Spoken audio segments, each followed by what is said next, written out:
Entender la columna vertebral y cómo funciona puede resultar útil para conocer algunos de los problemas que se producen a causa de el envejecimiento o de las lesiones.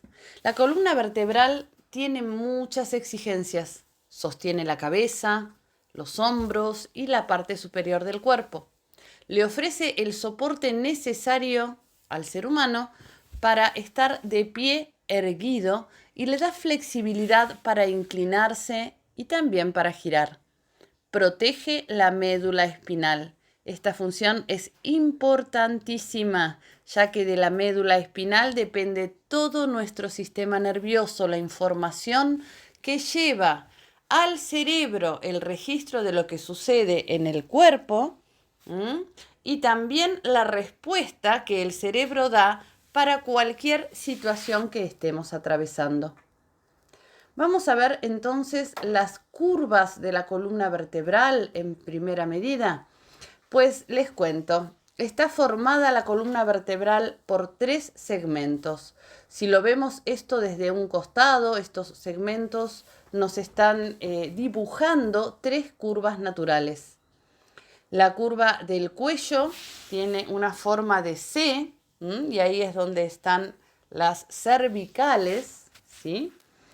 La parte baja de la espalda es la curva de la columna lumbar.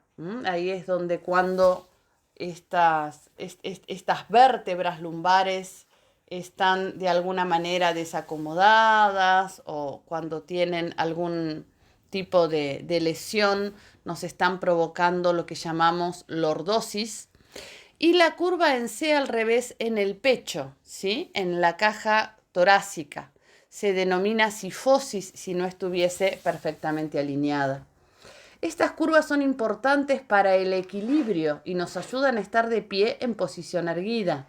Si alguna de estas curvas se vuelve demasiado grande o pequeña, se dificulta la tarea de estar de pie, como decíamos, en posición erguida, y nuestra postura adquiere una apariencia anormal.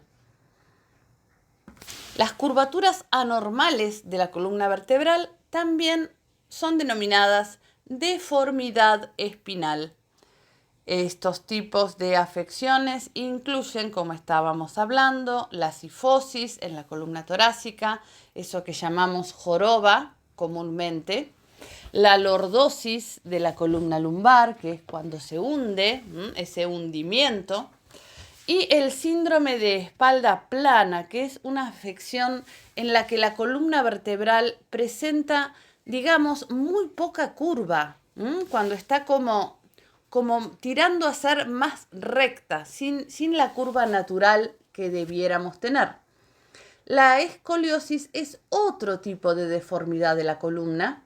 Cuando se observa la columna vertebral desde la parte delantera o trasera, la escoliosis es una curva que va hacia alguno de los dos lados y genera un aspecto parecido a una S o a una C en la columna en lugar de la forma recta, digamos, no recta, las curvas tienen que estar, sino la forma alineada verticalmente que podríamos observar desde la espalda como una I.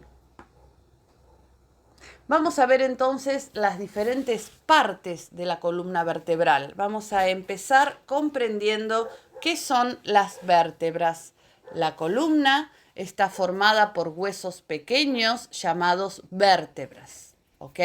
Se sitúan uno encima del otro y van creando un movimiento muy pequeño entre vértebra y vértebra que es natural en la espalda.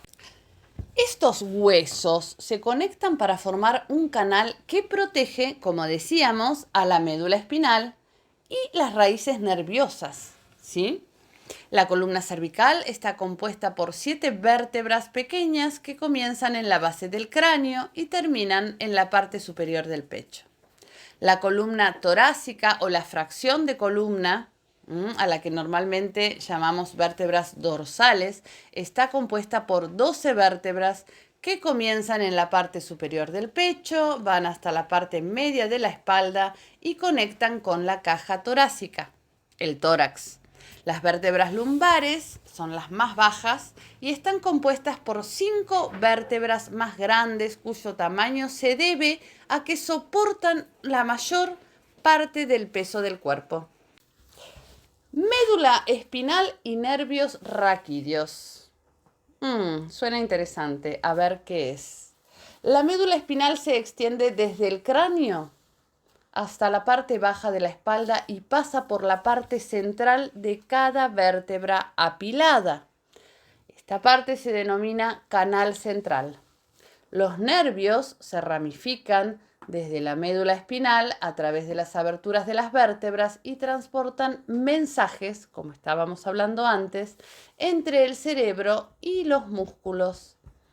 La médula espinal termina alrededor de la primera y la segunda vértebra lumbar en la parte baja de la espalda y continúa en forma de raíces nerviosas. Este conjunto de raíces nerviosas se denomina cola de caballo. Estas raíces salen del canal de la columna vertebral a través de las aberturas de las vértebras, a esta zona le llamamos el foramen, y al igual que las demás raíces nerviosas. En la pelvis, algunos de los nervios se agrupan en el nervio ciático, que se extiende luego a lo largo de la pierna. Vamos a ver ahora entonces a los músculos y a los ligamentos. Músculos y ligamentos ofrecen soporte y estabilidad a la columna vertebral y a la parte superior del cuerpo. Las vértebras están conectadas mediante ligamentos fuertes que ayudan a la columna vertebral a mantenerse en su posición. ¿Qué son los discos vertebrales? Los discos, intervertebrales se ubican entre las vértebras. Son planos y circulares y tienen aproximadamente media pulgada de grosor. Estos discos intervertebrales están formados por 2 componentes. El primero de ellos, el núcleo pulposo. Este núcleo pulposo es gelatinoso. Conforma la parte central de lo que nosotros conocemos como disco. Esa gelatina, podríamos decirle, está compuesta parcialmente por agua y le otorga cierta flexibilidad y fuerza al disco. Por otro lado, este disco intervertebral tiene un anillo fibroso, que sería, digamos, el anillo externo flexible del disco. Lo que lo sostiene o lo que lo contiene, podríamos pensar. Está compuesto por varias capas similares a bandas elásticas. Cuando está de pie o en movimiento, el peso se apoya en los núcleos. En respuesta a esto, ese núcleo se expande, ¿sí? El anillo, entonces, ese anillo fibroso, mantiene al núcleo en su lugar. Esto permite el movimiento, aunque mantiene la fuerza de la columna. De hecho, los discos funcionan como amortiguadores para la columna vertebral. El disco intervertebral es una estructura muy importante. Muchas terminaciones nerviosas abastecen al anillo y en consecuencia las lesiones en él pueden provocar dolor.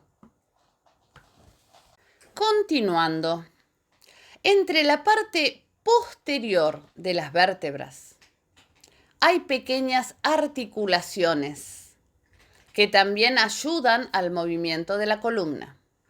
Estas articulaciones son facetarias, tienen una superficie cartilaginosa muy similar a una articulación de la cadera o de la rodilla.